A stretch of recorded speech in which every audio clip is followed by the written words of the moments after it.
I'm going to say a crazy story real quick. Please. Oh, no. I'm going to get in trouble. I love it. No, you don't. I do. I've already said shit today that I'm like, I shouldn't have said that. No. All right, I'll talk more. Okay. This is a hard one, dude. All right. So, hey guys, the Tops Off World Tour is coming to an end in 2024. And then, I can't believe I'm saying this out loud, I will be taking a long break from touring, but not before Casper, Wyoming, Loveland, Colorado, Colorado Springs, Rio Rancho, New Mexico. And then me and Tom, February 10th, are in Las Vegas for the big game at the MGM Grand Garden Arena. The following week, Bakersfield, Reno, San Francisco, Stockton. I will see you guys on the road. Tops Off World Tour. Enjoy the podcast. is this real tobacco? Yeah. Do you like Zens? Zero nicotine, zero Oh, no, tobacco. this one's real tobacco. No, it's not real tobacco. It's, No, I have real tobacco. I'm going to use mine. you dip? Yeah. Can I get a Spit a cup? spit cup? Wait, what do you dip? It's a company called Skoal. Oh, I've heard good things. Have you thought of Black Buffalo, a tobacco alternative?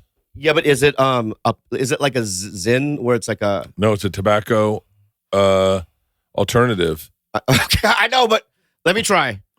This is long cut. This Let- product contains nicotine. Let Do me you let me. blood orange, peach, or mint? Blood orange was my nickname in high school. Anyway, I'll take blood orange. Here's blood orange. But is it like look like? It's tobacco. It's not tobacco. It is cabbage leaves. So there's no, you can't get That's cancer insane, from it. dude. Tell me Let if me it's any try good. All right.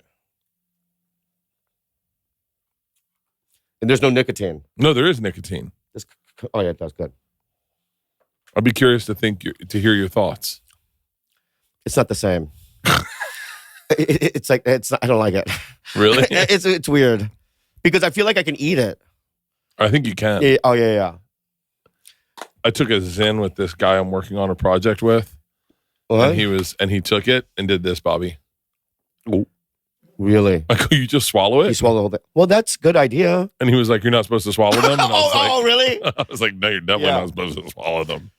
Like one time I was in Hawaii and I went swimming and everyone got like jellyfish stings. No, it's better with jelly bean stings. And then they're like, I go, I got so many stings. They go, you got to use urine. So then I took my cup and I went in behind a tree and then I came back out and they were putting it on their body and I had drank in it. I drank it and then they're like, I go, you don't drink it? And they go, no, you put it on your body. And then I go, oh, fuck, I'm a loser. Jesus Trejo and I were running the LA Marathon, and I told him, I said, everything that you get offered, just eat it. Just take it all. Yeah. And someone gave him a tongue depressor full of Vaseline. He thought it was a protein gel.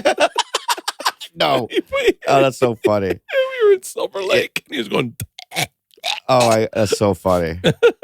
He did a marathon with you? yeah, he did. We did the LA Marathon together. Mm. I think I'm going to do the Spartan race in Dodger Stadium in Why? February. I don't know. I like challenging myself. Still? Yeah. Stop. You don't I don't like it when you challenge yourself. don't like challenging I need you to yourself? relax. I can't. Now you have to relax. You're stressing me out. Every time I see you, you stress me out. Oh, you stress Last night me you out. stressed me the fuck out, dude. Why did I stress you out? You could get 3 shows, and then all of a sudden, I know you have other things to do, and you're always running around and stressing me out because it makes me feel like I'm not doing shit, man. What's your average day look like? What Nothing. time- Not like yours. my day is packed. It starts at like 7 in the morning, 6 in the morning. Take Isla to school, get back, work out, podcast, shoot promos, take fucking conference calls. I don't do any of that. Why? Why? That's why don't you ask yourself that? Why do you do it? Because I feel like I'm leaving stuff on the table. Yeah, but you know what? Nothing that you achieve is going to fix you. It doesn't. For real? Yeah. The whole point is living in the moment and just feeling your feelings and just, I mean, you have to work and pay bills and stuff like that, but I think you do extra and I don't like it. No, so is there a part of you that like, I couldn't be you because... I couldn't be you either. I couldn't be you because I would say you're everyone's favorite comic and you've never done a special. So? I know, but don't you want to do specials? No. Why not? Why? Let me, right? Okay. Number one, I don't want to do stadiums. Okay. I've done them with you guys. Yeah. You know, You I don't think enjoy it? no. I like clubs. Yeah. You go into a club, you can touch people in the front row. Also, then not like sexually, but like tap, like thanks for coming. Yeah. And then it's also then you can sometimes meet them afterwards. Yeah. You know what I mean? And get some side gash or whatever. And then is that rude? No. Call it side gash. No. Wait. Where is the gash? The I think vagina. it's front bottom gash. Oh yeah. Why do Asian chicks? They're on the side. It goes this way. But don't you have any aspirations? Like, why do you do anything then? Like, why do you act in movies? Why do you act in TV shows? Is it for money? That's fun. It's fun. Yeah, but no, I like I like performing. I like doing pods because I get to express myself, and I like acting sometimes. But it's like when you did the Bad Friends tour, wasn't it fun to go into a theater, have it sold out, have everyone hear you? You do something, you come up with something new, and you get backstage and you feel like alive. Yeah, but I did that. I can do that in the OR as well. That's not the same. It is the same. No, it's not. In your mind, no. See, you're twisting it, man. It's not about numbers. No, but there is something about being financially stable. You don't have a family to take care of. But Bert, what? And I don't know this about you because I'm not your accountant. Yeah. Right. But I'm pretty sure you don't ever have to work for the rest of your life. I would say the same about you. Yeah. Now, you would have to maybe let go of certain things. Like, because people have lifestyles, right? I try to lower my lifestyle. So it's like, I'll buy one pair of shoes a month. Oh, yeah. No, mine's are like $800 shoes. No, I buy expensive shoes too, but I buy like we'll go to Philly and I'll buy 13 pairs of shoes. Yeah, that's stupid. I know. Because you're not gonna wear it. I don't wear them. And you think it's gonna fix you because at the time it feels, it doesn't. I love that I'm getting therapy from you. I'm not doing therapy. I'm not doing therapy with you. But like, is there not a part of you? Because I think everyone, college kids have your mentality where they're like, yeah, I'm not going to sign up for too many classes this semester because I don't want to be overwhelmed. I want to enjoy college. But like at a certain age, don't you aspire? Aspire what? Like, don't you? Don't you aspire? What? Don't you have something? You're Asian. How do you not have the thing that all Asians have? Well, first of all, there's different kinds of Asians. You have the Yao Ming kind. They can do baskets. Yeah. You know what I mean? Then you have the fucking Yo-Yo Ma kind. Yo-Yo Ma's? I thought Yo-Yo Ma was black. Why? Because it's Yo-Yo? You never seen a photo of him? No. Yeah. The only time I saw a photo of Yo-Yo Ma, I can't really say this, or I can tell it. Yeah. There's a picture with a girl with one leg and standing next to him. And we were like, oh my God, this chick has one leg. And then we found out it was her house we were at. And then we were like, oh my God. And then they found out that we noticed she had one leg and then we were asked to leave. What? I know. Wait, you were focusing on her? No, we were like, someone goes, that's Yo-Yo Ma. And then the guy goes, the girl next to her only has one leg. And we're like, holy fuck. That's crazy. You should make fun of her. No, we didn't make fun of her, but they overheard us go, she's got one leg and it was her house. And then they asked us to leave. Oh, that's how sensitive she is about her leg missing? Yeah. That's bullshit. I think my buddy married her. Really? Yeah, one of my buddies married her. Yeah. Oh, Yo-Yo Ma is Asian. Holy shit. Is he good?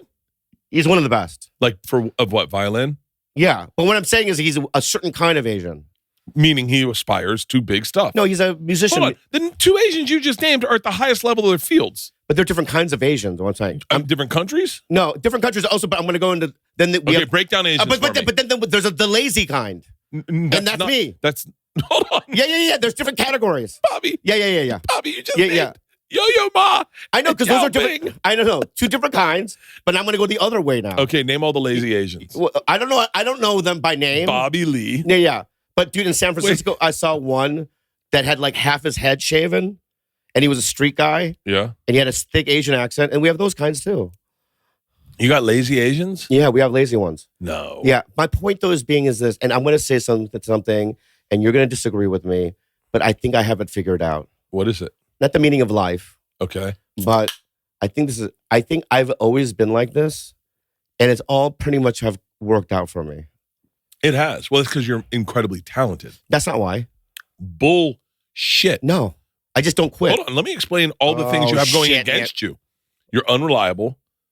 Oh, you want to play this game? All right. You want to play this game? And I'll tell you what's against you then, too. Oh, what about me? Well, go first, me.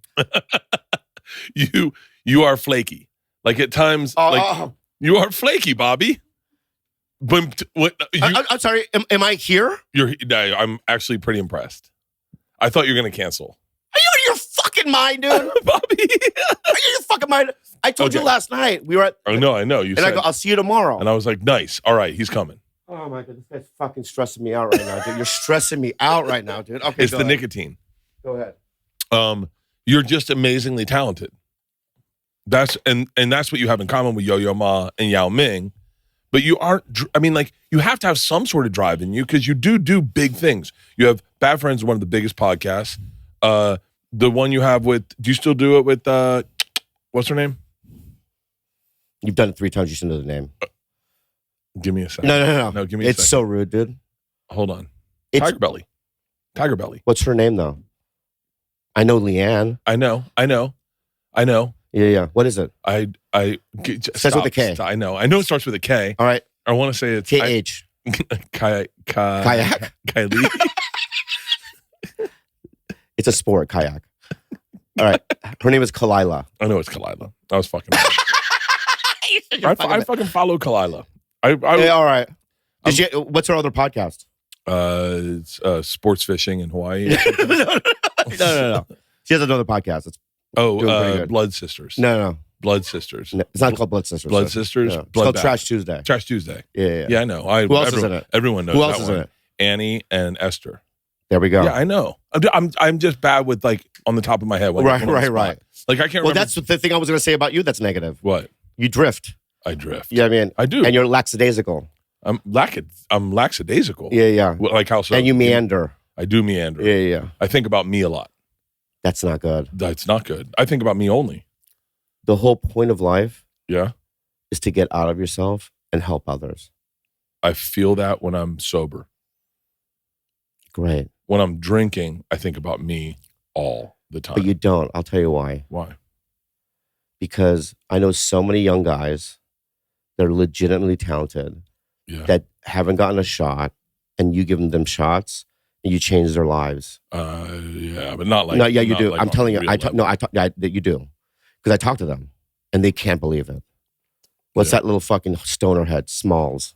Mark Smalls, Yeah. Stoner bean. Yeah, he's funny. Yeah. He could die at any moment, and you help them. No, but I think that's just a trickle down from the way Rogan treated me. I try to share it, and that's a good thing. Yeah. Amir K. Did you use him? Who? Amir K. Yeah. I know Amir K.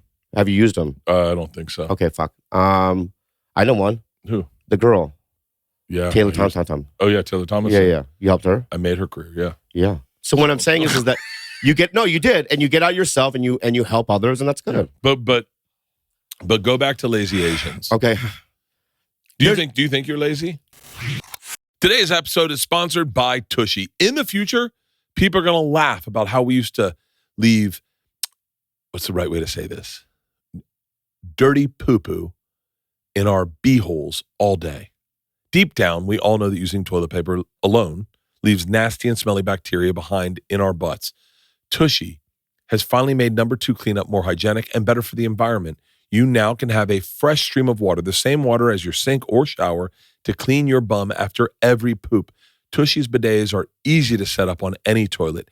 In under 10 minutes, you can set up your at-home bidet that will change your life forever. And I'm not even kidding.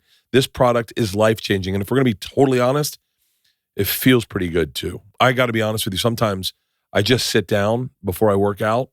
And I just make sure I'm clean. It's nice. It's a nice feeling. It does feel good. Get that fresh out of the shower feeling at hellotushy.com. For a limited time, our listeners get 10% off your entire order when you use code BertCast at checkout. That's 10% off your order at HELLOTUSHY.com with promo code BertCast. It's time to back that ass up with confidence. If I asked you how many subscriptions you have, would you be able to list all of them and how much you're paying? If you had asked me this question before I started using Rocket Money, I would have said to you, yes. But let me tell you, we did this. I did this with Rocket Money, and I can't believe how many I had and all the money I was wasting. Rocket Money is a personal finance app that finds and cancels your unwanted subscriptions, monitors your spending, and helps you lower your bills. I can see all my subscriptions in one place. And if I see something I don't want, like I have these tons of fitness apps that I signed up for once and I stopped using, I cancel them. And you can cancel them with just one tap. And then you never have to get on the phone with any customer service people. Rocket Money has over 5 million users that have helped save its members an average of $720 a year with over 500 million in canceled subscriptions. Stop wasting money on things you don't use. Cancel your unwanted subscriptions by going to rocketmoney.com/Bertcast. That's rocketmoney.com/Bertcast. rocketmoney.com/Bertcast. Do you think you're lazy? Okay, you know what this is? A moose? No. I'm an Asian guy, and this is something that I do if I lived in Asia. What am I doing? Carrying a bucket of water to your village. Close. Carrying a panther. No. I don't know. Rice. Oh, okay, yeah. Some people do that. Some people just carry rice? Yeah. Back and forth. Yeah. So much rice. I go drop off, pick up more rice. I go this way, that way, more rice. You know what I mean? Yeah. And, not that he's lazy, but it's like, he's just not driven to start being the guy that owns the rice company. Right. Oh. You know what I'm saying? Yeah. So I don't I think the reason why I've had such a longevity, I think, is because I've just sort of like stayed at one level. That's interesting. I've wanted, trust me, I want to be a star. You are. No, I'm not. Bobby. No, fuck you. You know what a star is? Yeah. Sorry. Tell me who's a star. Theo Von. Yeah, but that's not the kind of star that I mean. Okay, what do you want to be? Like give me Bobby Lee's wake up tomorrow and you get the phone call from Hollywood or an agent. But that's the thing. Patrice O'Neill told me once, many, many years ago. I would never listen to his advice. I would never in a million years listen to not about Patrice. Food. I wouldn't know health. Patrice's advice was always shaded by Patrice's view on the world. And Patrice's view on the world was at times as selfish as mine can be, because he would say things that were a little mean to make himself feel better. That's true, and I know that comes out shady, but I knew Patrice very well. Anyway, I get what you're saying. Yeah. But I'm not saying that he gave me advice. Well, I think I've heard this, but tell me. He gave me an observation. Okay. And he goes, I think one time after opening Anthony, he goes, let me talk to you for a second. And afterwards, because I was complaining about like how, other people, my type, are doing better in the business. Dr. Ken. I never said that. I know, but I remember that episode. Yeah, I never said that. I know, but I heard that episode. From what? I heard that episode. Okay. Unhear it. Yeah. No, it's the Kim's a comedy. Right? Anyway. Fuck you, dude. I love you too. But fuck you right now, dude. So check it out. So what I'm saying is that, and he said, you're never going to get there. No, just hear me out. No. Okay. He goes, you are always going to be a cultish comic that everyone respects. And, we know you're funny, but you don't know how to do that. And he goes, I'm the same way. He goes, I don't know. He goes, I don't know how to go to a party, a Hollywood party, and walk away from that party with a job. I just can't fake it. Right? So it's like, I just feel like I just can't do it. But you don't fake it, but that's why we like you. And that's why you've succeeded. Only in this world, yes. But when it comes to like Hollywood, you saw last week what happened to our friend from the elite Hollywood. Yeah. You know what I mean? I'm never going to, I don't think that, I just don't think it's going to happen. Okay, so let's just say if you got offered the Golden Globes, would you accept it? No. You just go no. If you got offered to host Saturday Night Live, would you accept it? Yeah, it's comedy. Okay. Yeah. Oh. What do you mean? But like, because I'm a sketch guy, so I did sketch. Great. So, but you got to do it. You got to deliver an opening. Because I've thought about that. If you get offered to host Saturday Night Live, it's a lot of stress. But you have to take the offer because you got to do an opening monologue. But you're going to get criticized for it. Everyone gets criticized. I think Nate Bargatze's the only one that hasn't been criticized. And you would excel on doing Saturday Night Live.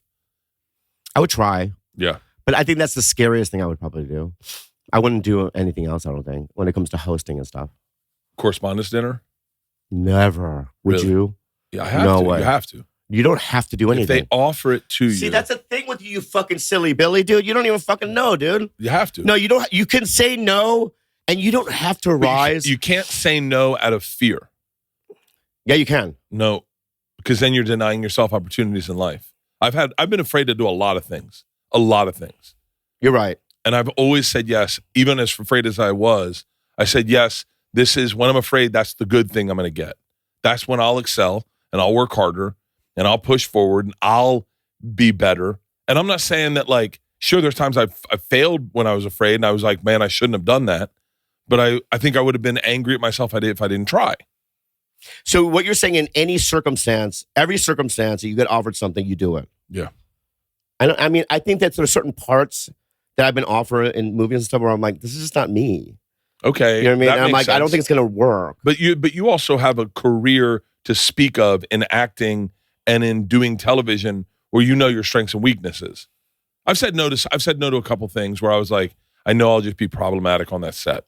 Like, I just know that I know my personality and I know that I'm not the best guy to come in for 13 days to shoot for 2 days because I'm going to start getting frustrated and want to do something else. I understand that.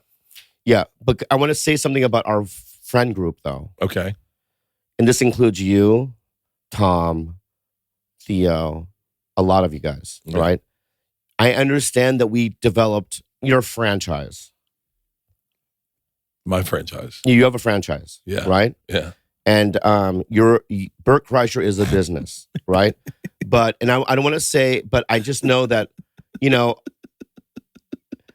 what's so funny? What's so funny? I like where this is going. Keep going. No, but what I'm saying is that, so the other day, I just say it, fuck it. I'm going to say something. Say it. I'm going to regret it. So Fox offered me and Theo Vaughn a TV show. Mm-hmm. So 3 weeks ago, we were in a Zoom call, and I already knew this was going to happen, right? So I'm there with all the executives. We're on Zoom. Theo's in the South somewhere, but he's there. Yeah. And we're talking, and I'm like, thank you so much, and this and that. And all of a sudden, Theo just goes, yeah, man, can't do it. And then they're like, well, what's going on? He's like, I'm touring. Yeah. You know what I mean? And so maybe later, right? And I'm just sitting there going, dude, why even take the call then? You know what I mean? Yeah. But my point is that a lot of you guys, right, are going no to Hollywood, right? But in many ways, it does help. Oh, I believe it does. It does. I wish I had your talent. You do. No, your talent's different. I saw your movie. You were great in it. Well, we've got a great podcast. I don't think there's any reason to go further. No. You were great in it. Thank you. Yeah, Thank you. you felt comfortable. I go, this guy can act. You know what I mean? It was so. My point is that you can do it, and it's out of, I don't know, fear, or I don't know what it is. I am not. I don't think I'm as diverse an actor as you are. You can do a lot of fun. I do ching chong, and that's all. Okay. Well, I wish I could do that. Yeah. I auditioned for Memoirs of a Geisha, and they said no. I would love to see you in that as the number one concubine. Oh, that'd be great. Oh, Pumpkin. Dude, you'd be my number one. I would have concubine. been Pumpkin. Yeah. That was the fucking. I read that book. Really? Yeah, but I had a hard time. I had a joke about it because I didn't know that many Asian actors and actresses. So I was like, the lead's played by Margaret Cho in my head as I read it. And then I was fuck, I should have cast her as Pumpkin. Yeah. Fuck. And then I was like, and then her dad is played by Mr. Miyagi. What's his name? Pat Morita. Very good. And you know he didn't have an Asian accent? I know he didn't. I know, but how fucking hard is that in Hollywood where he had to be like, oh, Danielson. I know. And they're like, can you do it more, you know? I know. I mean, I've gotten that. For real? Yeah, more Chinese. You're Korean. I know. That's crazy. Dude, I tell this as a joke, but I really did audition for Peter Jackson's King Kong, and there was no lines. So they had all of us, and it was like every Asian actor at the time in the room. Yeah. And you'd have to run in a circle in a room and scream because they had a cardboard cutout of King Kong on the wall. It's this gigantic King Kong car. So King Kong's coming, scream. And you would run in a circle, start screaming, and they go, okay, thank you. Asian panic's the scariest. Yeah. Out of all panics. Yeah. Black panic. I know. Black panic can kind of comfort you. Yeah. Because when you hear a black woman panic, you're like, well, at least she's here. Well, you think Asians panic or what? Is way more terrifying. How do you know? Because I was stuck in an elevator with 10 Japanese guys one time. And they screamed. Yeah, but it could have just been those Japanese people that were fucking. No. Spanish panic almost calms you down because you're like, I don't know. What you talking maybe about? it's a revolution. What are you talking about? They're like, because Spanish panic is sing-songy. It's like, Yeah. ¿Dónde está Susana? ¿En la cocina? No, en la sala. Aquí. It's like, oh, the soccer team's about to win. Oh, it's more cheering. Asian panic It's more of a cheering. Yeah, Asian panic's like, black panic's like, oh no, and then it's kind of like grounded. It's a little rounder. Asian panic's like spikes, like, you know. Yeah. Well, that's interesting. I've never heard about our panicking. Asian panic, dude. There was just an earthquake in Japan, January 1st. Yep, but you don't think there's one guy that went, "I'm good." Probably Yo-Yo. There could be one guy. Yo-Yo Ma. Yeah, I mean, I'm not doing any of the spiky, thing we do. Right? I say we're good. White panic is terrifying. Like, why do you guys do extra? The TV show? No, Extra. no white people just, like look at your serial killers. It's not just killing. Yeah, you have to do an extra thing, like I got to eat it too, or whatever. I think it's ambition. Is it really? Like Ed Gein was like, couldn't kill. I got to make lampshades out of the skin. Hitler was like, yeah, he went extra. Extra. Yeah. I don't know why white people. I think that is when people talk about there's no reason to even fucking get into this. Yeah. But I think when people talk about white supremacy, I think there is something. One of my favorite stories about World War II, right before then, Japan went over and conquered Korea. I know. And all the white countries went, yeah, that's what we do. We're going to give Korea back to Korea because we may want it at one point. Wow. You get Japan. You guys are not white, so you can't conquer other countries. Didn't you read the rule book? Yeah, but they did it. Well, they stole the rice. Did you know that? No. So what Japan did was, oh my God, dude, I got to tell you some crazy shit. So, because my dad and mom were in the Korean War. In the 50s? Yeah. They were kids. So my dad would saw all kinds of shit. I said, a man, he was running around, no head, going, ah, you know what I mean? They would tell me all those shit, right? Yeah. But he said, this is what they used to do. The Japanese occupied Korea, and they used to tie Koreans with their ankles upside down with a rope. And they have this gigantic pot of boiling water, and they would dunk them in it. And every time they would come up, you know what I mean, with a layer of skin missing. What? No. What's keep wrong? going. No, I'm sure this is going to turn into something. No, there's no. There's no joke. There's no joke there. No. There's no joke. No, yeah. This is the atrocities are fucking of war are fucking. It's horrible, crazy, especially back then. Yeah. But my dad would tell my brother and I that during when we're going to bed, story time. You know what I mean? And we're like, oh, no, Dad, we're good. He's like, no, story time, right? Or okay, and they would used to tie donk, right? And then we couldn't sleep. Oh, that's it was terrible. Horrible. Imagine being your dad. That's like PTSD and not being in therapy and just dealing it within your head. Trauma.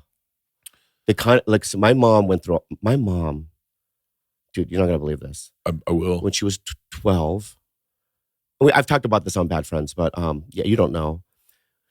She used to walk her sister to school during the Korean War, and one day she left her sister on the side of the road because she forgot something. She ran back home.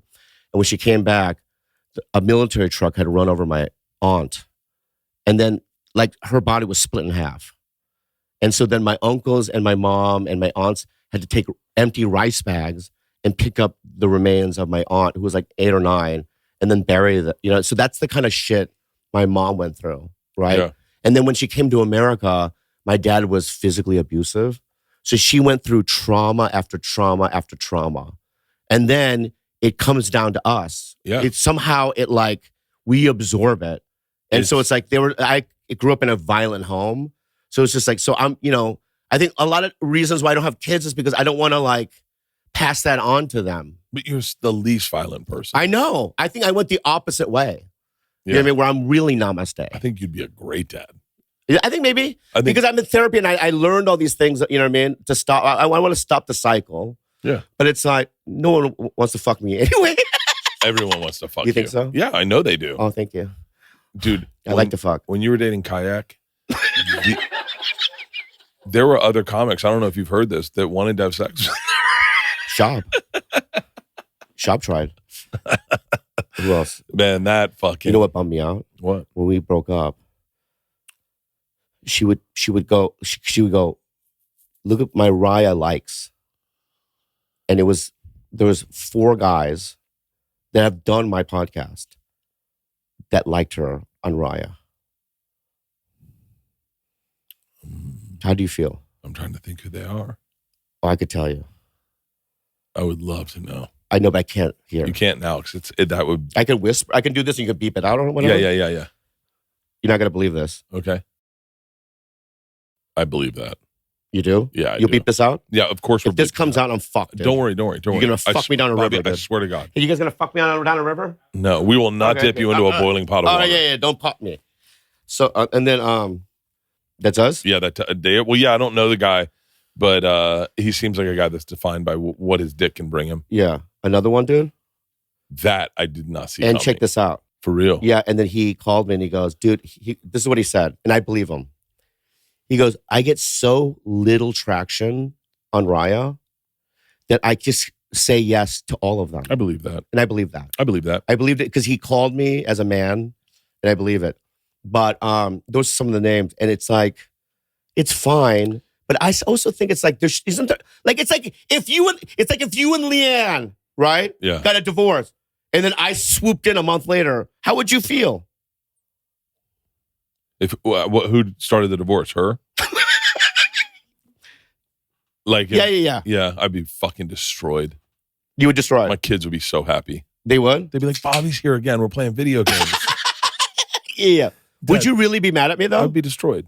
If Leanne and I came up to you and went, dude, in 2001. Like if she walked in right now. Yeah. And you were like, yeah, that karaoke bar. And she goes, I used to go to that karaoke bar. Yeah. And then you were like, and then she went, oh my God. Yeah. Bobby. We 69.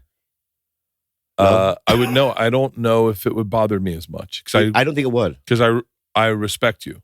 Thank you. Like I respect you and you make me happy. Thank you. And I understand what people love in you. Yeah. And so I thought about this today. Uh-huh. The thing I love in you and the thing other people love in you is the same thing that make people take advantage of you and me. Mm. It's the reason we're likable is the same reason people take advantage of us. And then when we stand up for ourselves, then it shows them how weak they are. Mm. And I've stood up for myself a couple times. A couple times I've stood up for myself.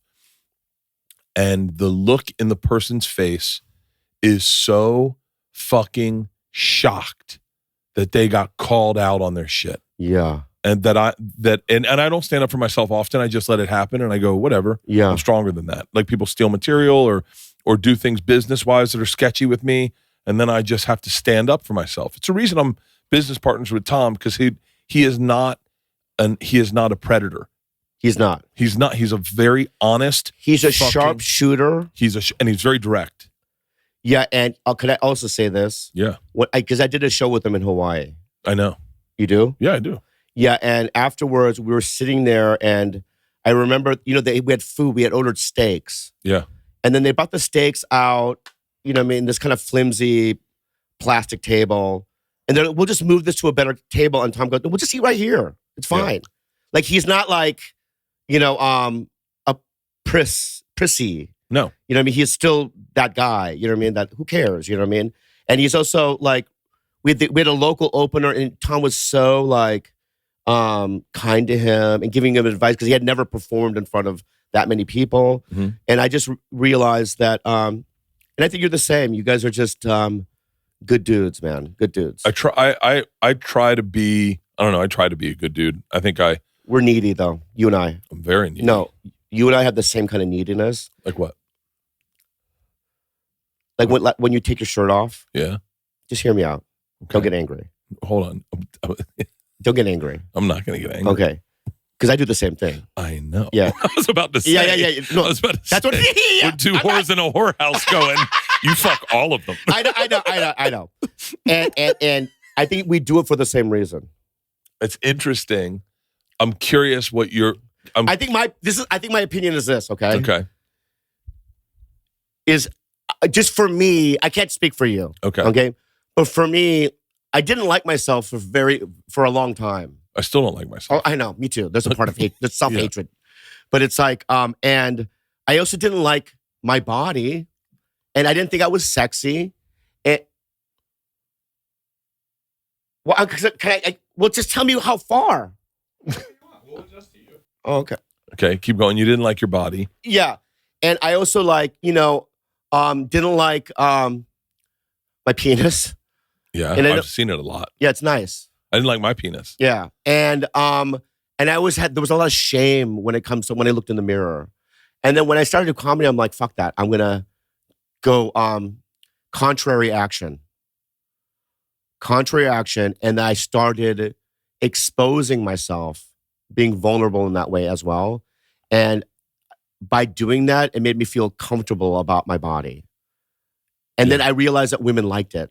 Not all, not most, but some.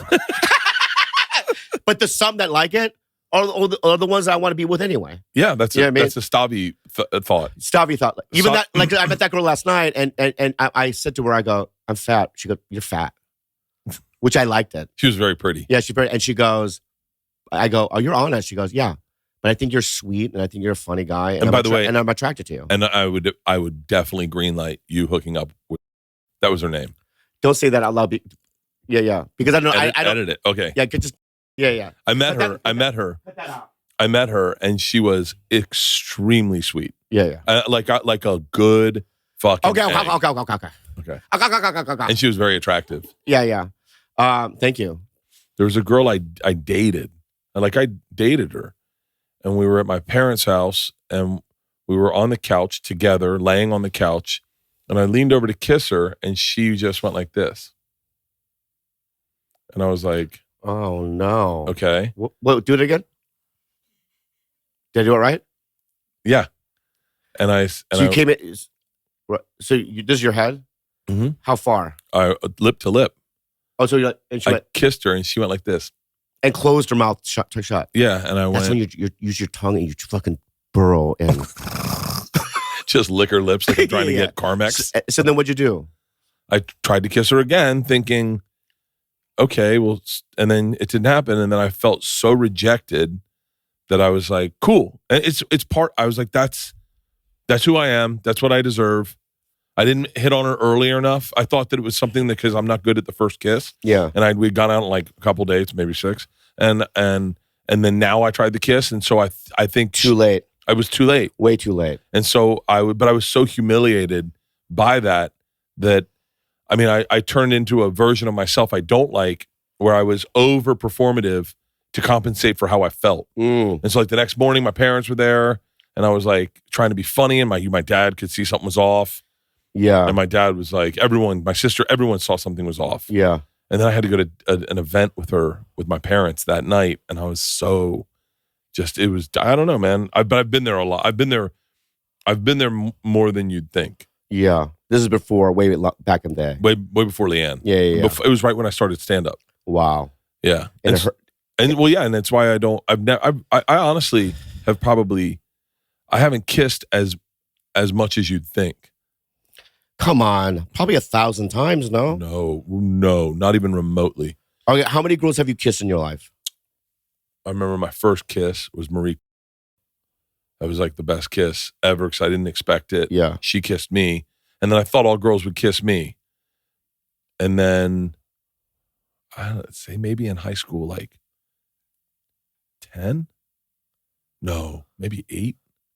That's 8. good. 8. High school, that's good. College, 2. Not good.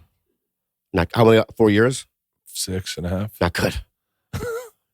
And then maybe after college, I kissed. I'll ballpark it. Yeah. At like 20. So 22, 22, So maybe 28, 30. Maybe 30, I've kissed 30, 30 kiss people. 30 women 30 women. before Leanne. Yeah, well, Leanne's allowed. No, I've kissed women after Leanne. But as friendship. No, for my movie. Oh, for your movie. And I count it. Yeah. Okay. yeah. But let me ask you this. I kissed 2. What percentage of the kisses were sex? So if it's 30 and I've had sex with 6 women. You're 6. You've had sex with 6 women. Yeah. That's good. Yeah. You're like a Christian. No, I got intimacy issues. So my first time having sex was really bad. It was like kind of humiliating. And so I realized I don't want to just do this with people that like, I don't want to show this to everyone. It's like people who can't sing karaoke. They're like, I don't want to get up there. And then you're like, just try it. And then they get up there and you're like, oh, they shouldn't have tried it. That's how I yeah. Really? Yeah. I'm sure you're pretty good. I've gotten better. I'd be really good now. Like now. Yeah. Because I have a hard time coming. We talked about this last night. Oh yeah. Well, I don't know why we talk about that. I don't know. I have a hard Did you time. bring it up? I did. It's been an issue lately. Yeah, I have such a difficult time coming that every other time I don't. I'm around there, especially if I'm drinking. It's just, Leanne's actually said, we're not even going to try. Because if I've been drinking, it just doesn't. It doesn't work. It doesn't. You can get a wreck though. I'm hard as a rock. Me too. But I can't, I don't know. And sometimes I'm in my head. Like Yeah. I'll think not great thoughts. Yeah. Like distracting thoughts. Yeah. You know what I've done this before. One time, like maybe 4 months ago, I hooked up with this girl and I knew I was going to come. Mhm. And we were in the dark. And we were doing missionary. Yeah. And so I go, I'm coming. And I backed out. I backed to I got off the bed and I went, you know what I mean? Like this whole theatrics, right? And I went right to the bathroom to like pretend to clean up, Yeah. right? But nothing, I didn't do it. Yeah. You know what I mean? But it's like, I've done a lot of that kind of stuff lately. And it's like, it's either my age or I'm jaded, but it's like, but I can stay erect for an hour. Is there a girl you've had sex with where you came really fast? Because that's my issue. It's always been my issue. Interesting. Like the first time I had sex, I came within probably 2 seconds, 3 seconds. Well, that's everyone's first. Yeah, that's my first, and that was my first 6. All my 6, the first time I ever had sex with any of them, I came immediately. Immediately. How great is it the first time? The first 30 times. Ooh la la. Thank you, Lord Jesus Christ Almighty. I miss it now. I miss it too. I miss young love. You know what Leanne says she misses? Leanne misses first kisses. She goes, I'm bummed that I'll never get a first kiss because it's really exciting to think on the date, is he going to try to kiss me? When's it going to happen? And for me, that first kiss is panic. That whole fucking date, I'm when like, to do it? I don't, because I never wanted to be a bad guy. So I always wanted to know that, for whatever reason, I wanted them to know, I don't know what the fuck I wanted. Like I wanted them to know I liked them and that I wasn't just trying to fuck because that wasn't who I was. Yeah. So every first kiss was like terrifying. But what you do is this. You do little openers. I wish Liam was here. And what I do, because I've been doing it lately. Yeah. And what I do is I'll get a hug going. This sounds like a me move. No, fuck you, dude. No, this is. I'm just telling you my techniques. No, keep going. Right? Because I don't like that either. I don't like being in the car. I'm dropping them off and like, should I do it? You know what I mean? Yeah. I don't know how to. I don't know when. Because the worst would be going in and them turning their head. Oh. I'd kill myself. I would kill myself. I'd be dead. They'd find my body in the Pacific Ocean dead. You know what I mean? I don't understand why every girl, because if anyone tried to kiss me, I would kiss them back. Not now, but like in life, if a girl ever tried to kiss me, Yeah. I'd always kiss her back. Not any girl. Any girl. Really? Well, part of my 30 are a couple pigs that kissed me. Oh yeah. Yeah, and I was like, I appreciate that you like me. I like Yeah, me yeah. too. Yeah, Let's yeah, do yeah. this. Yeah. Let's date for the summer. Yeah. And then we're not having sex because I can't show you that part of me. But I'll definitely kiss and play with your boobs. Oh, I love playing with the boobies. And smoke pot and fucking hang out and be best friends. Yeah. And every now and then we hook up. Yeah. I What kind like of nips that. do you like? They changed. Yeah. I like Yao Ming. Like I iguana? like Yo-Yo Ma. I love you. Nipples. My bad. So good. Dude, nips. Yeah. Nipsey Hussle. Yeah. No, I used to like Brown. That was my thing. Brown's okay. But I used to fuck with Brown. and then I met Leanne. Yeah. And I saw her nipples for the first time. Pink, probably. Very, I can tell. very, Yeah. and really perfect boobs. I bet. And she Is there a border? what's that? Is there a border? Around? You know, sometimes Like an areola. the nipples blend in. I hate that. I've never seen that. Where it just kind of blends in. I don't think I've even seen that in porn. Can you, ladies, can you pull up blendy nipples? Leanne, when I saw Leanne's nipples for the first time, and I've said this to her, and I may have said this on a podcast, I felt like she was showing me a secret. Like they were very they were very pink and very much like a secret, like a Molly Ringwald nipple. Oh, pretty in pink. Yes, and I was like, ooh, she's allowing. I felt really. You went ooh. First time I saw her boobs, I was like, okay, really? yeah, and I didn't think I would like her boobs. I like brown nipples. Yeah. Okay, like what? Like look at the one to the left. Oh, where it just looks like. I think that was a surgery gone wrong. Oh, it is? Yeah, they added a nipple. Oh, they did? Yeah, because she didn't like her nipples. Like, okay. Anyway, let me just say this, okay? Okay. Obviously, there is I want more of a distinct border is what I want to say. Oh. Yeah. I bet Kamala had really distinct. Kamala Harris? No, Kayak. What's her name? Kylie? Oh, Kalila. Will you memorize it? I'm joking. I'm just doing a bit. I like Kalila a lot. I do. Let's talk. Are you a vag guy? Yeah, I like it. Bigger than dicks. I'm more vag than dick. Yeah. But I haven't seen a ton of them. Yeah. I've seen them online. I think I'd be cool with a lot of them. Yeah. I think it would be hard for me to be turned away from a vagina. Although there's one I did hook up with once that I had sex with that I dated that was distinct. It was a different type. What do you mean? Like Pandora? Like no, it was like what's the right way to say this? You ever see a platypus? Yeah. Like it was pushed out on the sides, and then there was lips that were straight out. Oh, I call them jazz hands. You know what I mean? Like yeah, she had jazz hands. And it was so interesting. I said to her, I hope she doesn't hear this. I said to her, that you have a very interesting. She called it a certain word. Yeah. She said, "It's so funny. My sister has the same one." Yeah, it's genetic, I think. Really? Yeah. You know what? I used to be specific about it. Yeah. Where if it was like tucked, it's good. Yeah. If it's out, but as an older man, I like it out. I would like a nice sloppy Brazilian one. Ooh. Like the ones that look like it's a lot going on. You got to figure your way around it. Yeah, dude. I think that would be interesting. I think I'm done with vaginas and I'm cool with Leanne's. As a matter of fact, all right, that's good. I've been talking to her about hers lately. Yeah. Like, how's your vagina? No. It's too specific, and she'd get mad if I started talking about it. All right, yeah, I don't want to know. But I love her so much, I don't want to know. Yeah, Leanne's body is kind of perfect in that she doesn't have a ton of hair, and this is a really aggressive thing to say in my office with all the women that work here, but her body is really sensual. It really is like perfect for a woman. Like I really love her body. I'm glad I got that body for the rest of my life. But not only do you have that, and I want to get emotional here, but like when I walked in the house today, there's just something about her that's so safe to me. Oh yeah. What do you mean? She is the perfect person for a guy like me and you. Yeah. She's safe, and she's also like when I look at her, I go, oh, I love her. You know what I mean? I can't really explain it. It's like when you look at somebody, you go, oh, I just love her. You know what I mean? And I'll tell you why. Because, I'm friends with a lot of people, and she's the only one of all of my male comic friends' wives that have sent me gifts. She likes you a lot. She sent me knives, like not just a knife, like an inexpensive, you know what I mean, with the details and the handle. I still have it in my knife drawer. I won't even use it. You know what I mean? But I'm just saying, and also, you've also sent me treats.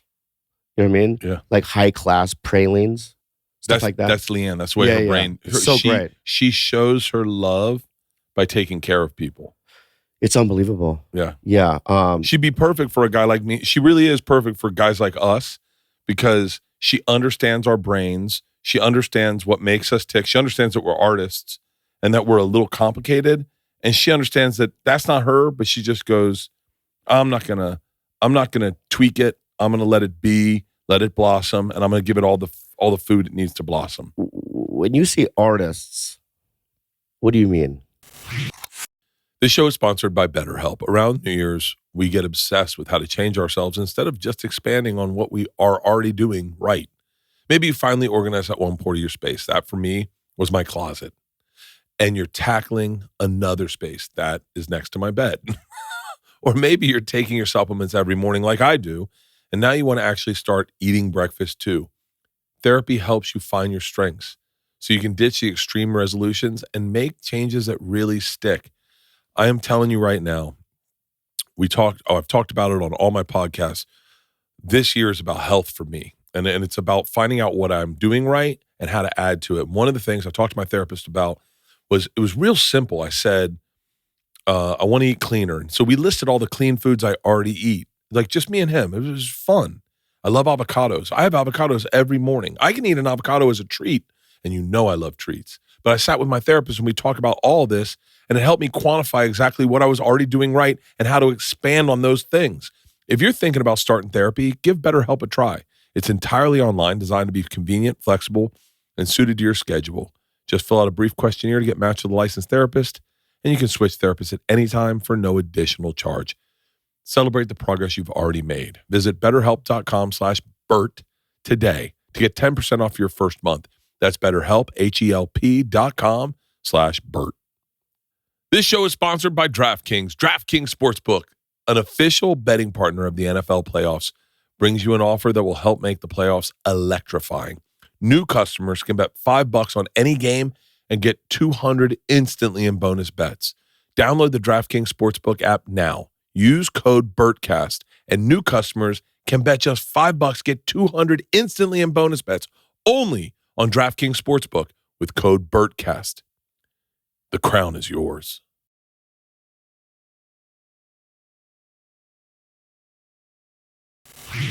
When you see artists, what do you mean? Like, we're different people. Like, we wouldn't work in a 9 Yeah, to but what 5. I'm saying is that because people call me an artist, Yeah. and in my mind, I'm like, is it art? What you do? Yes. It's like a performance Yeah. art, maybe. You overshare. I do. But that's like, okay. So what I'm saying is podcasting an art? I don't think it is. Oh, I think it is. I know radio is an art, and what we do is a version of radio. Okay. It's just a little more open and free. And there are people that are not as free individually. Like, I have a bunch of friends I'm hanging out with next weekend in Tampa that would never in a million years share the way we share. And that, in essence, allows someone listening right now to go, wait, I feel normal. And so whatever that is, whether it's a book or an actor playing a role or an author or a director, that allows you to feel connected, a connection to humanity. And so I sometimes I feel bad about my oversharing, but I know there's people that go, hey, I deal with anxiety too. I didn't even know I was talking about my anxiety or my OCD or and I regret it. Like, there's times I've shared recently a couple times that after I fell off a waterfall, I had a problem with pills, and Leanne helped me get out of it. And I regret ever sharing that because I know that the internet sometimes highlights that and goes, look at this drug addict. And you're like, no, man, it was a period of my life. 2 periods, really, Xanax and Oxys. But I want to bring something up, and I had never thought I would. Okay. This is why I love you. Yeah. And I just want to. Right. Okay.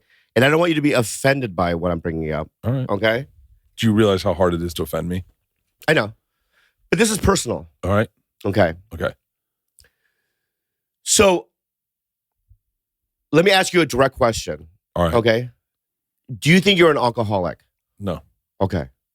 But do you drink a lot? No, I do. You have? Yeah, I have, and I do. Okay. Because to me, it's like, maybe you're not. I don't know, right?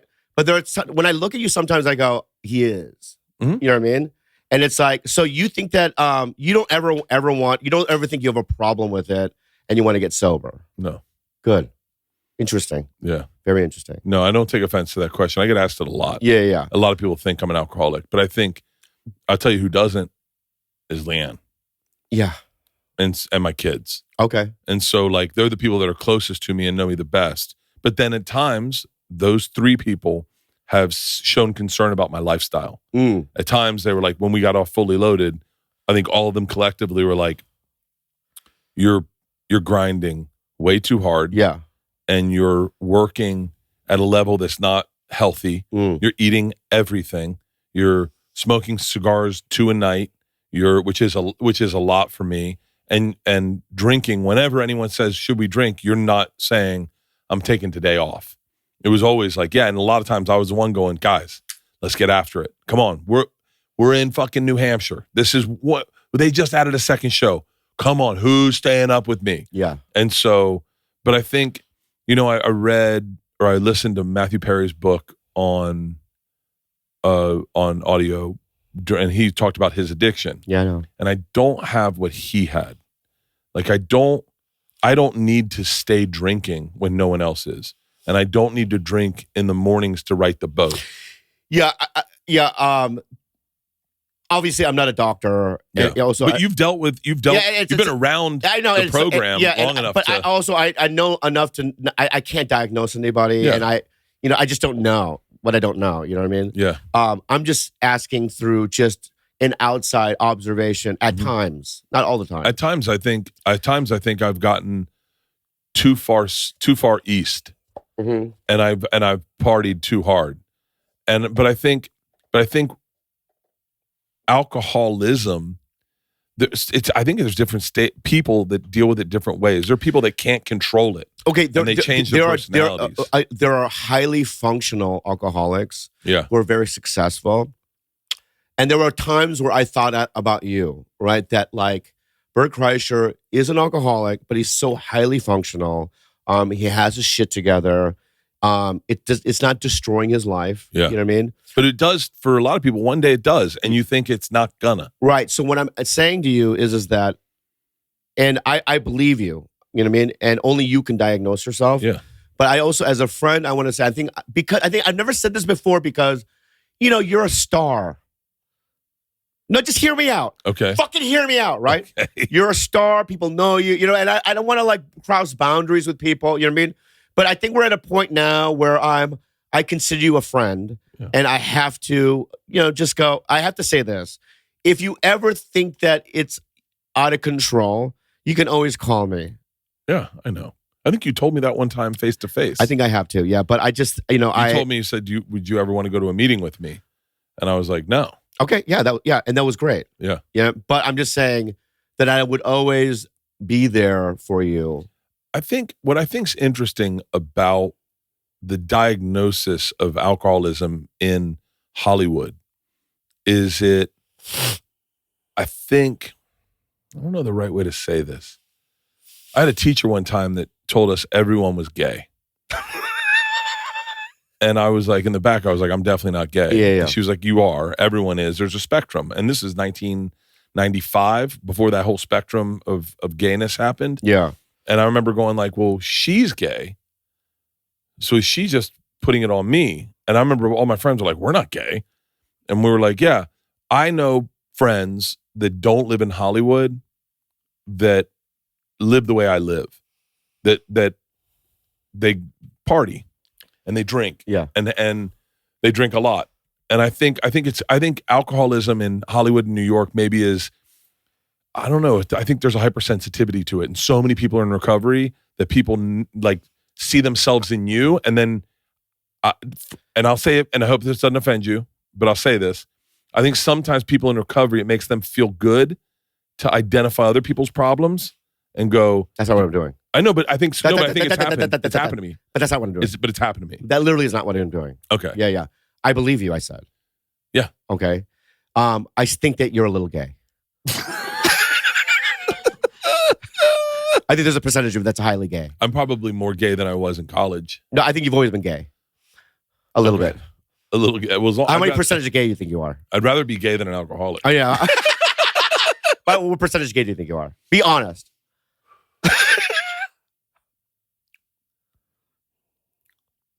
I think now at my age, probably solid 15%. And that's where I'm riding at. Yeah. Interesting. I'll tell you why I say that. Why? Because I realized that at the cabin when they did your show. Yeah. You and I laid next to each other. That photo got banned, by the way. I know. Did you get banned? Like It got flagged on mine immediately. Yeah, me too. And then yours didn't get flagged immediately. But it eventually did. Yeah, definitely. Right, but how quickly you and I could lay next to each other naked is not that like I wanted to suck your dick. I'll never suck your dick. I don't want to suck. I'm not attracted to you. Sorry. Thank you. I don't know. I mean, you know what I mean? Yeah. You know what I mean? No offense. Yeah, no. Yeah. I take that as a compliment. But I feel comfortable being naked with you in any circumstance. I would have a threesome with you. Oh, I don't know. No, but I would like. There's Do we touch each other? We don't touch each other. I wouldn't mind touching your dick. Like it wouldn't be like one of the things that I woke up with going, oh my God, I touched his dick. Right. I think you're 25% maybe. I'd probably hit 20. Okay. Like if there was a test, All right. I'd probably hit 20. Let me ask you this, okay? Would you touch my penis dick to dick for a laugh? Yes. Me too. Yeah. That's pretty gay. But it's for a laugh. Yeah, but still, we're so comfortable. Yeah. You know what I mean? Like it doesn't like Tom and I were dick to dick one time at a dominatrix, and our dicks were like this close. Yeah. And I definitely looked at his dick. Yeah. And was like, oh, we have the same dick. And then he looked at my dick and he was like, oh my God, our dicks are identical. Wow, that's nice. Identical dicks. Me and Andrew do not have the identical dicks. Well, yeah. His is like a dog dart, right? What's a dog dart mean? It's red. Yeah. I bet. It's gross. Is it? See, I think his... It's translucent. You could see the veins inside No, but see, it. I think his dick would be sexy the way Leanne's nipples are sexy. Like his dick is a secret. I don't need the inner workings of the penis. Like when you look at it, it's like, you know what I mean? Like an open engine where it's like, I'm like, oh, I see the blood vessels going in the pump. You know what I mean? And people working in there. You know what I mean? Like, shut it down. You know what I mean? Like it's the whole thing. You know what I mean? And so I don't like that. So if you I want secrets. If you had to have sex where you were the top with one comic and then you were the bottom with one comic, name those comics. What do you mean? Like if you had to pick one comic. So so 3 guys. Guys, yeah. So my penis is in a comic's butthole. Yes. And somebody's penis is in mine. Yeah. Ooh, that's a good one. I think the guy that I want on me, Frankie Quinones. Really? Why? I don't know. I just thought You you were know going to say, I thought you were going to say Rogan. No. On me? Yeah. His dick's too muscly. Oh, have you seen his dick lately? No, I just assume. I saw it yesterday. He posted a picture of him getting in a polar plunge. Yeah. And all I saw was hog. So Frankie is funny. Yeah. I feel like I'm not saying he has a small dick, but I'm pretty sure it's like it fits my butthole. Yeah. You know what I mean? And then me on top of somebody else. I think I would fuck Harlan Williams. Oh, I think that would be too busy. His butthole? No, just him. Like it. He would make me laugh so hard. He would be very. He would make me laugh so hard. You'd never get past the laughs to be able to fuck him. I would lose my erection inside. He wouldn't be able to turn it off. Yeah, and then like I would get like soft inside, and then when I pulled it out, it would be like gum coming out, bloop, like that. Oh, how about you, Matt Rife. That's so funny. Really? That's 20%. Yeah. No, how about so you would like to be in Matt Rife? Yes, and him to be in. No. Find somebody else on top of you. On top of me? Yeah. This is so stupid. Honestly, probably Donnell. Rawlings. Yeah, because I'd want to hear him after sex. Yeah. Make me pray with him or something. Like he'd be like, "That didn't happen," and I'd be like, "Okay, sure, it didn't happen." Oh, he's like, "We don't tell Chappelle about this." And I was like, Yeah. Sure. And then every time you hung around with Chappelle and him, you'd be like, "Donnell and I hung out one night," and he'd be like, "Yo." Yeah. He would not be able to get hard. Oh, he would get hard quicker. You know, I shouldn't say this. Okay. Don't. Okay. Don't. You gonna say something? I want to say this. Okay. I think I'm a little bit more gayer for black dudes. I'll tell you why. Okay. Ask Ian Edwards. I want to smell his skin, baby. He does smell great. There's something about his skin. So what I'll do is I'll see him at the store and I'll grab him and hug him. And I just want to smell his neck. It's weird. There's a thing, I can understand that because and when I watched Cat Williams with Shannon Sharp, yeah, I want to see what he smells like. Shannon Sharp or Cat Williams? Oh, yeah. I bet there's like a hint. There's a muskiness of cigarettes and blunts. Yeah. But there's a cologne that matches with it. Yeah. I bet he wouldn't find this funny. Not at all. No. At all. He'd be so mad. He would not like this. Yeah. I bet we get on the list of people he starts trashing. No. What do you think Cat Williams thinks of you? Do you know? So I have a photo. Yeah. So I have a photo with him back in from 20 years ago, and we did the a thing called the Doghouse Comedy Jam, and I bombed so bad, I got booed off a stage. Was it all? Oh, Doghouse. Was it all black dudes? It was more of a that kind of a show. I don't know. I don't want to say it. Was it at the store? No, it was in front of a 20,000 seat amphitheater thing. Oh, wow. Yeah, it was in Northern California. Chappelle was on it. Mencia back then. I think Mencia is the one that got me on the show because I used to open for him. Yeah. And I remember after the show, I was literally like broken. I didn't do well. Yeah. And I remember Jordan and Keegan did the same show. They tried to do improv, you know what I mean, with the headpieces in front of that crowd. And it didn't go well, I heard. Hey, man, someone give me a job. Give me a job. Comedian. Yeah. It was like one of those, right?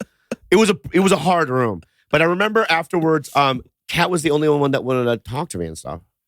Everything I've ever heard about Kat. Yeah. He was so nice. Mostly it's from like people who've worked with him. Yeah. Is that everyone gets $5,000 no matter if you just are hanging out with him. Yeah. Everyone's flying in private jets. And he's just, I've heard the best things. And I'm good friends with. I only say that because I don't want him to get outed as like a secret teller. Oh, yeah. But he tells me great stories about Kat. Yeah. And they're all fun. What did you think of that interview? Did it bother you that he was outing people, or were you like, fuck yeah? Because I know you don't like confrontation. And that was a very confrontational podcast in our community. I'm going to tell you something about that I loved. Okay. I was jealous. Because there's a freedom he's doing that I can't do because I'm still tied to this dream that I don't want to, you know what I mean, get in trouble or like get banned from Hollywood or whatever, right? Yeah. But I honestly, one day, I want to do that. One day I'm going to go, I have enough money, I have enough security, and I don't give a fuck about what I lose or what I don't lose. And I want to one day really tell people what I think. Who would you start with? I'm not doing it now. Oh. I'm not there yet, man. I mean, there's so many names. I feel that way. I want to go, this guy. It's not, here's what it is. You know, I love everybody and I'm so happy for everybody, but you know, and this is going to sound so bitter, dude, but I feel like, I'll just say this. I've helped people that would never help me. Yeah. I've celebrated people that resented my success. Yeah. I remember when I'm going to talk shit again. I love it. Why? Because I want to talk shit. You do? I so badly do. I do too. I want to see all kinds of stuff right now. Rogan's got all my secrets. Really? He's got all my secrets. And I've confided in him all my secrets. And he's shared with me when it's time to shut your mouth and when it's time to talk. And so when is the time? Next Wednesday. Really? So I can do it now? No. He said to me when the Cat Williams stuff came out, me and Rogan and a couple other people were in a chat thread being like, you know, this is kind of crazy and wild. And Joe's someone who's like, you know, people, I've said this, people mistake your kindness for weakness. And so, yeah, but I would love to have a Cat Williams moment where I'd have to be drunk. I'd have to, because you're not getting out of me sober. Yeah. But I slip up drunk. But what I said about Sebastian was, you know... well, you're going to talk shit? No. I was going to talk... So, I'm going to do it. Okay. But I'm going to be vague around it. Please. There was a show that, like, comics did. Mm-hmm. And he asked me one day, can you help me get on it? And I go, I will. So I went to the guy that does it. And the guy goes, he doesn't have it. And I go, do you have eyeballs? You motherfucker? Like, yeah, he has it. Yeah. He's like, he doesn't have it. He's not a star. Right? Yeah, I know. And then I had to go back to Sebastian and go, this is what he said. You know? And it bummed him out, but Sebastian took it good and he was just like, you know what, I'm just going to do my thing. You know what I mean? Which is insane. But I remember when Sebastian was, I remember one time he had 2 lines he auditioned for this HBO show. And I used to live in a condo in Beechwood back in the day. And he came by my condo and we rehearsed these 2 lines for like hours. And he goes, I think, because he had to go in. And obviously he didn't get it. 2 lines. But I just remember like thinking to myself, not being worried because you see it. You know, I was like, I see it in this guy. This guy has all of it. Mm-hmm. You know what I mean? And but anyway, when he became successful, it was like there was no bit of jealousy or like how sometimes there are guys. You've seen them where you go, this fucking guy?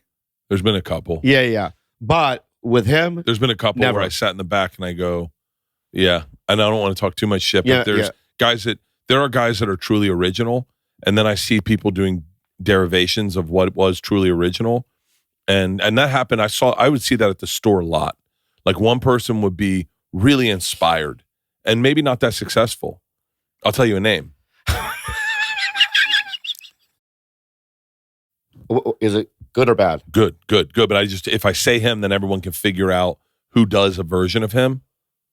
Oh, I love him. I do too. I love that dude so much. He's to this day. I watched his Instagram clips. His stand-up's brilliant. And it's really inspired, and it's very different. We did a show. He's sexy. He's fucking hot. Why'd you say his name? Because if you say his name, everyone will figure out who's doing versions of him. No, they won't. Yeah, they will. Well, I'm going to say it.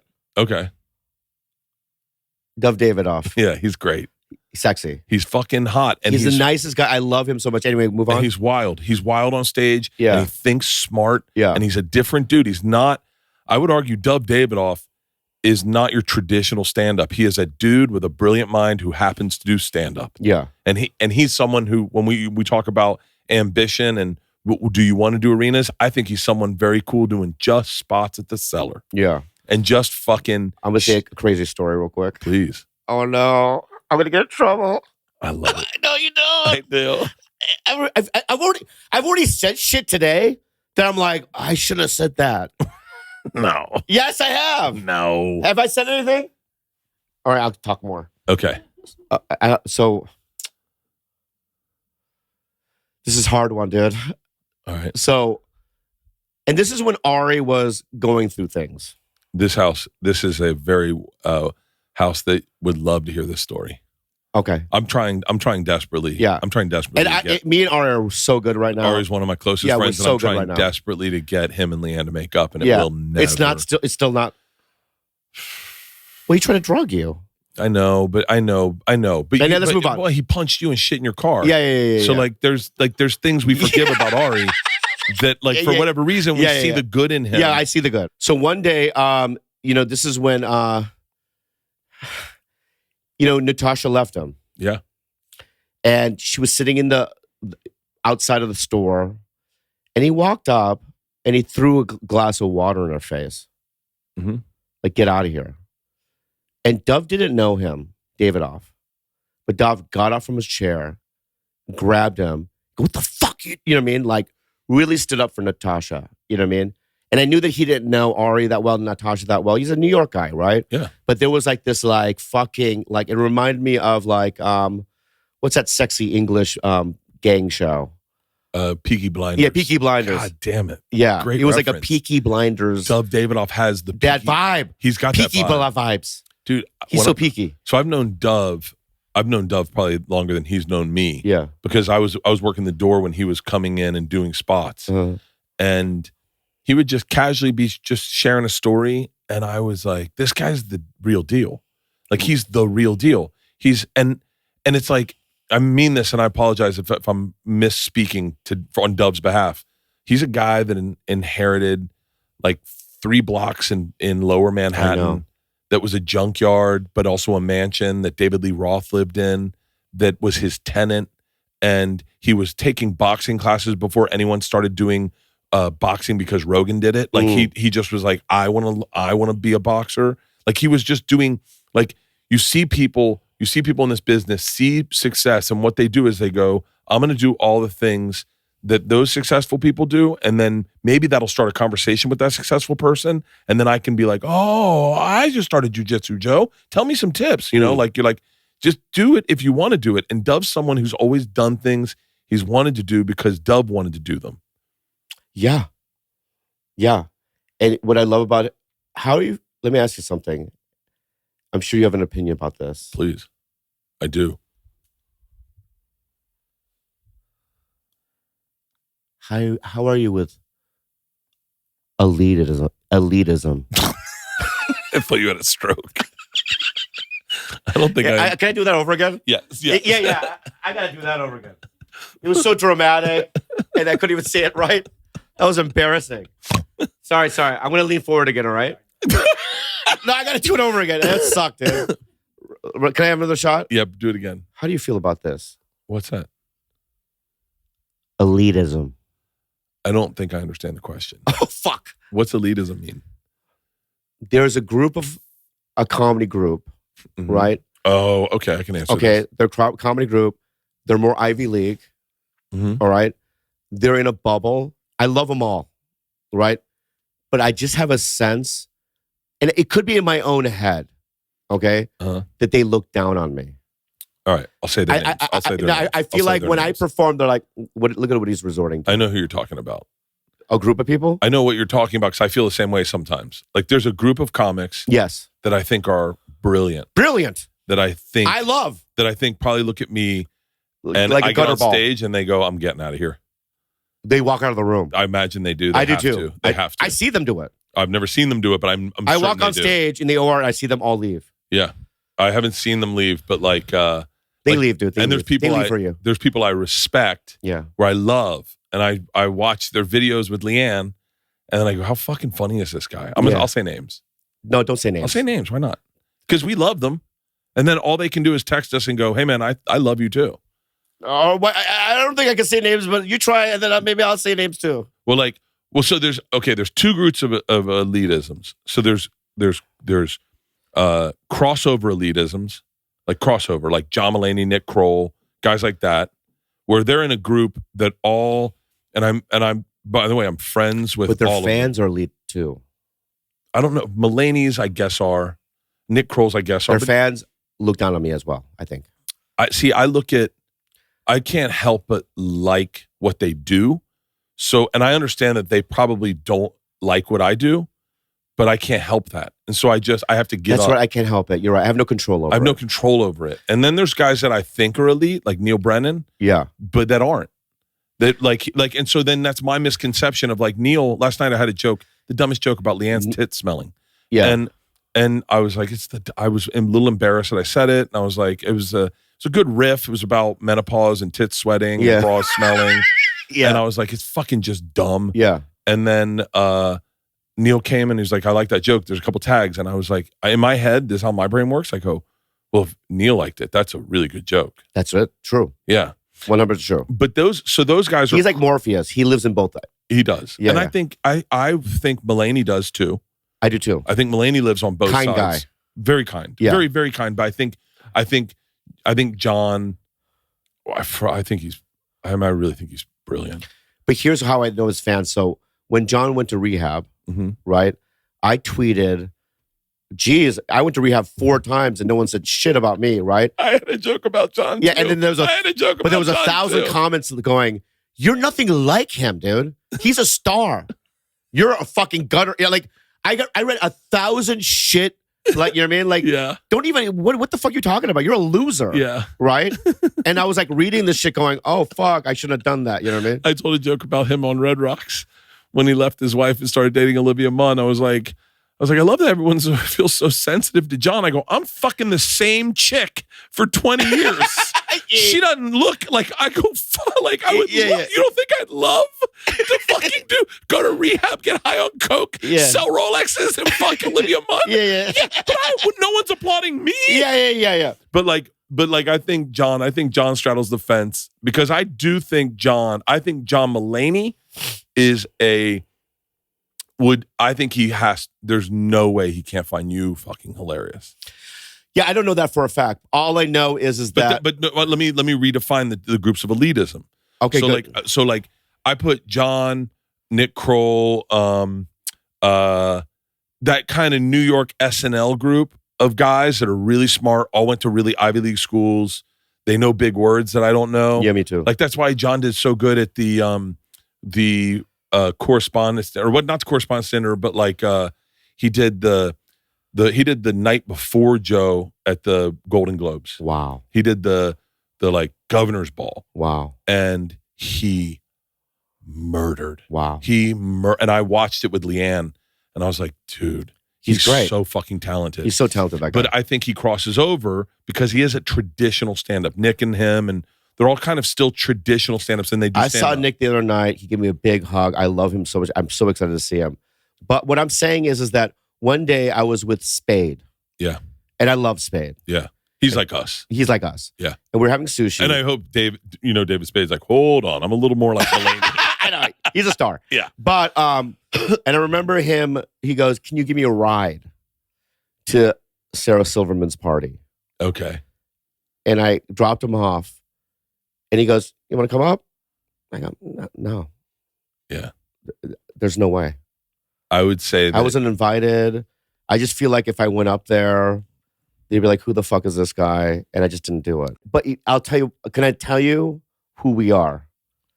And I'm going to say something that Mitzi always said to me. She goes, you're a meat and potatoes guy. I am meat and potatoes. And I go, what do you mean that? She goes, there's not a lot of fat. Like you get to it. And I always thought to myself, it's because I'm so needy. I want to get a laugh right away. But whatever it is, that's just who I am. Yeah. You know what I mean? I'm there. I'm not there to, you know what I mean, inspire people's minds. I'm there to make people happy. I would say my act's a little bit more like a turducken. What's that? It's when they take a turkey and then put a chicken inside it and then put a duck inside that and then put sausage in the middle and then wrap it up and bake it. Yeah, yeah. It sounds really good, Yeah. but it's a lot. It's a lot. It's a lot, and you feel sick when you're done. Yeah. But I don't think I would. When as I say that, I was trying to think what meal John Mulaney is, and I bet he has never had turducken. Yeah. Like I've had turducken a lot. Yeah, I yeah. like turducken. I've never had it. Yeah. Oh, it's so good. Yeah, it sounds terrible. It's so good. Yeah. I just thought of something. Okay. We have our idea of it, but there are people that think of us the same way. That we're a part of a group. Oh, 100%. Right, that we can't get in, that they want to get in, right? But we're not privy to it, right?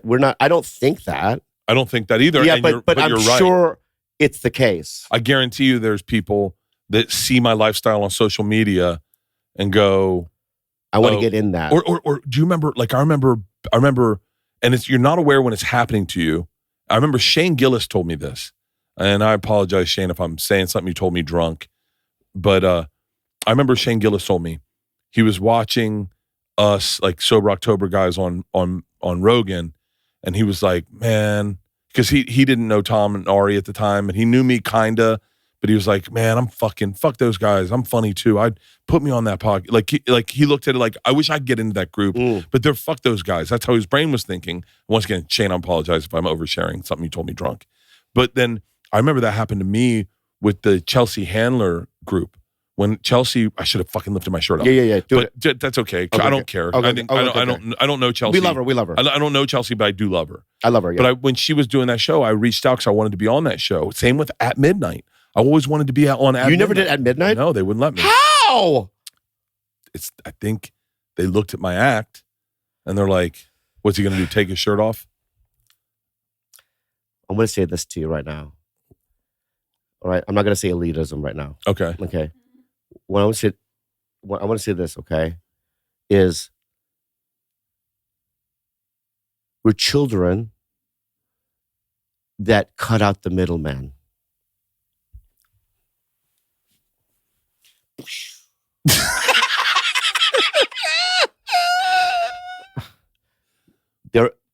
I really believe this.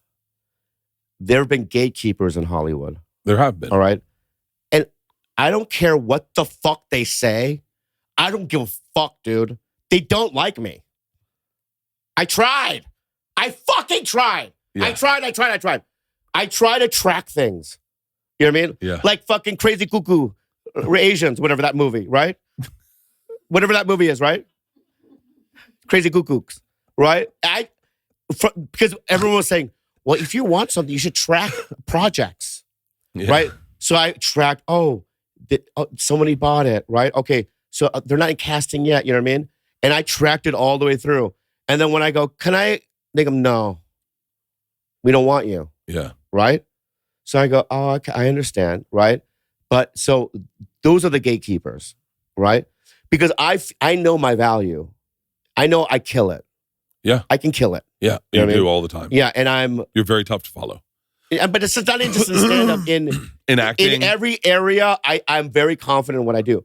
My point is that, but maybe we're children of, you know what I mean, cutting those out, those filters, and just going straight to the people. And maybe that's the only thing some gatekeepers have left is to keep up those gates. And they go, we're not going to let those children in because then that means we don't have gates anymore. You said it out of your mouth.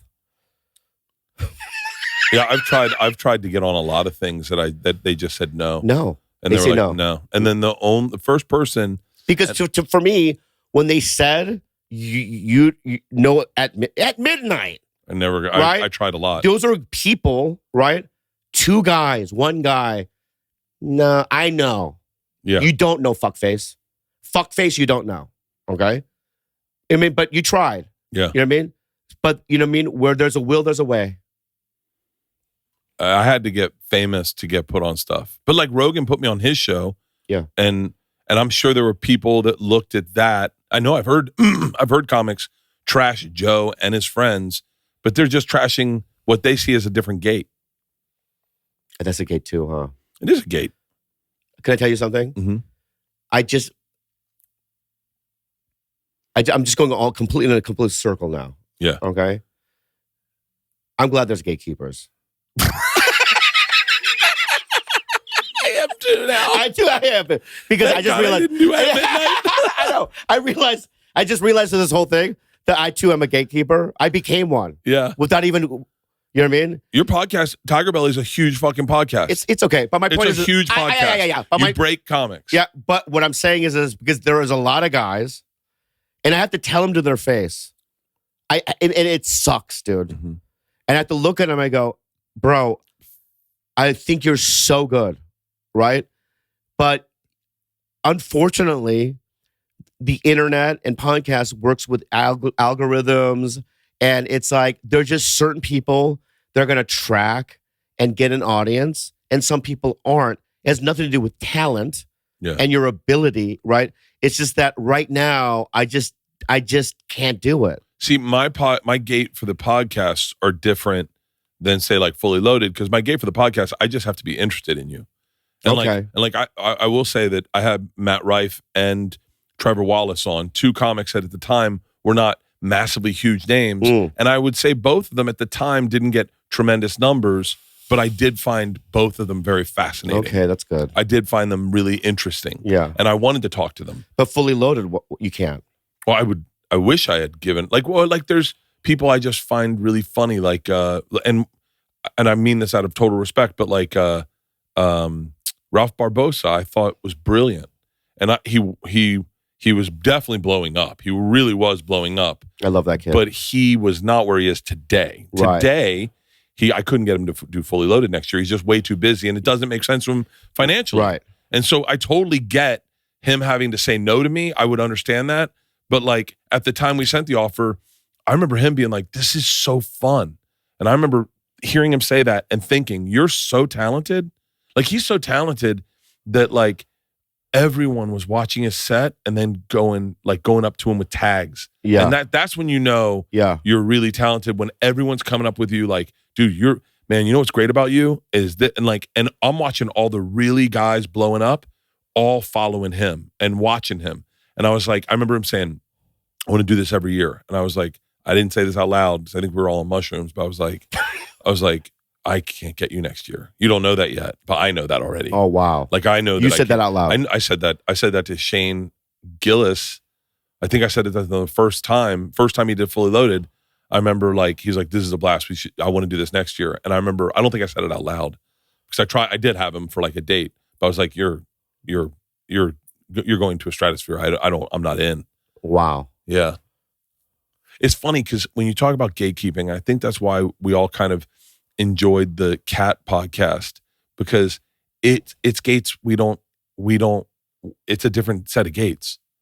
No. All he talked about was like all the black comics, like Bernie and Steve and Kevin and Earthquake. And those are gates that like I have never tried to get into. And so, but if I heard them talking, like if Chelsea Handler did a podcast now with like her list of the people, and I was like, because I loved entertainment news. I loved it. I loved gossipy celebrity news at the time, and I still do kind of, but I really thought I'd be good on that show.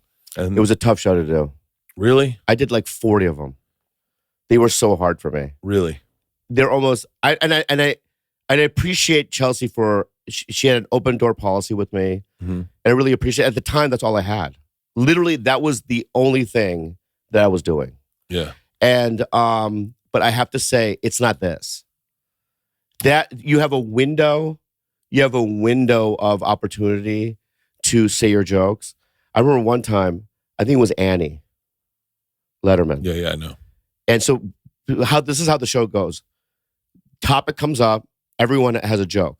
Mm-hmm. You go in order. I didn't care what order, and they didn't tell us what order, but I just know that everyone has one, right? So I remember Annie doing hers, somebody else did theirs, and then she did a second one, and then they went to commercial break. So I couldn't tell my joke. Yeah. And then she did it, and then during the break, I turned to Michael Cox and I go, fuck this bitch. You fucking, you know what I mean? I didn't know her at the time. I love her now. She's a sister, right? Yeah. And then I remember then the second, she did the same thing. So the whole show, I said nothing. What did you do? I just sat there. You know what I mean? It reminds me of this. The one time, I'm so glad. Where I'm on a show and I do nothing. This is the worst thing that's ever happened to me. I'm going to tell you right now. You've never heard of this, okay? Okay. I get a call and they go, it was the Billboard Awards. They want you to play Kim Jong-il. The dead one. The dead one. Okay. I go, what do I do? It's going to be great. You're going to be in the audience, right? You're going to be dressed up as Kim Jong-il, right? And then D.L. Hughley's going to come on stage and he's going to go, hey, D.L. Kim Jong-il's here, right? And I remember, I don't forget the banter, but we banter back and forth, right? Yeah. And there's a whole fucking, you know what I mean, bit that we're doing, right? So when we go to rehearsals, they had me in prosthetics and fully, and then the producer goes, when you're sitting there in the audience, because you're going to be around stars, right? You got to stay in the character. You are Kim Jong-il, right? So rehearsal was fine. And then during the live show, I'm sitting there, like literally sitting there. You know what I mean? As Kim Jong-il, right? DL goes up on stage and he forgets to do the bit. He starts improvising about something else, right? And I'm sitting there going, I forgot what the cue, right? And then he leaves, and the whole show now, I'm just sitting there. Nobody knows why I'm there. And I remember Abby, my manager, had the seat right behind me, my manager. And she kept saying in my ear, she goes, I'm so sorry, I'm so sorry, I'm so sorry, I'm so sorry. And then at the end of the show, I just got up. And I'll say I was so stressed out, the prosthetics had ripped from my skin, right? Yeah.